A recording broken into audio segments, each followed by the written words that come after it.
భారత రాష్ట్రపతి ద్రౌపది ముర్ము ఇవాళ హైదరాబాద్కి రానున్నారు. నల్సార్ యూనివర్సిటీ 21వ స్నాతకోత్సవ కార్యక్రమానికి ఆమె ముఖ్య అతిథిగా హాజరు కానున్నారు. రాష్ట్రపతి రాకతో నగరంలోని పలు ప్రాంతాల్లో ట్రాఫిక్ ఆంక్షలు అమలు చేస్తున్నారు. Begumpet, HPS, PNT junction, Rasoolpura, CTO plaza, Tivoli, Karkhana, Tirumalagiri, Lothukunta, Bollaram, Rashtrapati Nilayam ప్రాంతాల్లో ట్రాఫిక్ మళ్లింపు ఉంటుంది.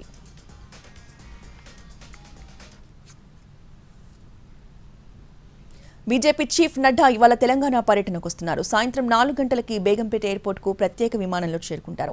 అక్కడి నుంచి 5 గంటలకు మహంకాళి ఆలయంలో ప్రత్యేక పూజలు చేస్తారు. ఆ తర్వాత హరిత ప్లాజాలో బీజేపీ ఎంపీ, ఎమ్మెల్యేలు, పోటీ చేసిన అభ్యర్థులతో ఆయన సమావేశమవుతారు. రాజకీయ వ్యూహాలు, పార్టీ బలోపేతంపై దిశానిర్దేశం చేస్తారు. ఆ తర్వాత ఖైరతాబాద్ బడా గణేష్ వద్ద సభ్యత్వ నమోదు కార్యక్రమంలో నడ్డా పాల్గొంటారు.